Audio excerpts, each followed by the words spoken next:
একটা সময় ছিল যখন পৃথিবীর কেন্দ্র কোথাও ইউরোপ নয়, আমেরিকাতেও নয়, বরং ছিল এক রহস্যময় মরুভূমির দেশে, উজবেকিস্তান।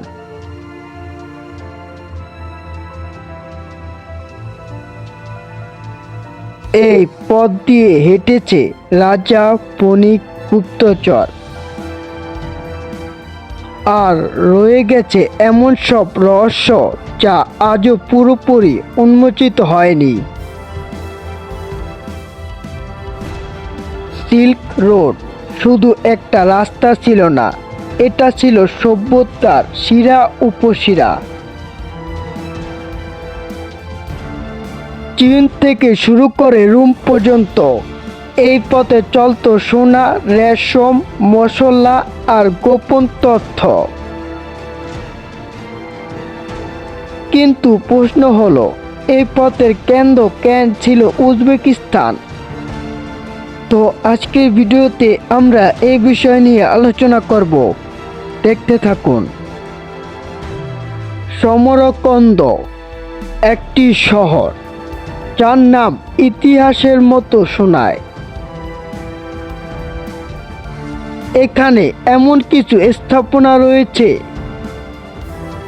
যার নির্মাণ পদ্ধতি আজও বিজ্ঞানীদের জন্য ধাঁধা। কিভাবে শত শত বছর আগে মানুষ এত নিখুঁত নকশা তৈরি করেছিল?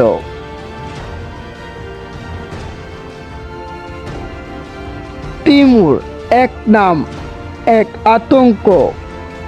তার সেনাবাহিনী যেখানে যেত সেখানে শুধু বিজয় নয়, থাকতো ধ্বংসের ছাপ। কিন্তু আশ্চর্যের বিষয়, এই নিষ্ঠুর শাসকই গড়ে তুলেছিল বিশ্বের সবচেয়ে সুন্দর শহরগুলোর একটি।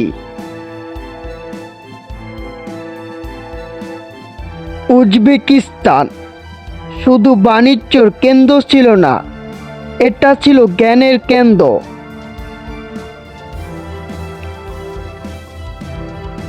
এখানে তৈরি হয়েছিল এমন মানমন্দির যেখানে তারা গণনা করা হতো আধুনিক প্রযুক্তি ছাড়াই। তারা কি সত্যি শুধু তারা দেখছিল, নাকি আরো কিছু খুঁজছিল? সিল্ক রোডের অনেক শহর আজও শুধু ধ্বংসস্তূপ।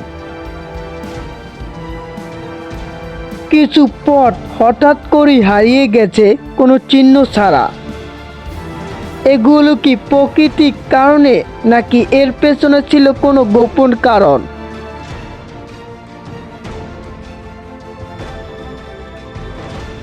আজকের উজবেকিস্তান আধুনিকতার পথে এগিয়ে চলছে,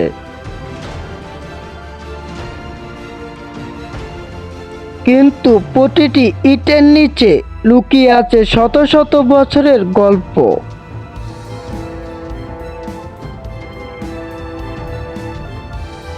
যা এখনো পুরোপুরি বলা হয়নি।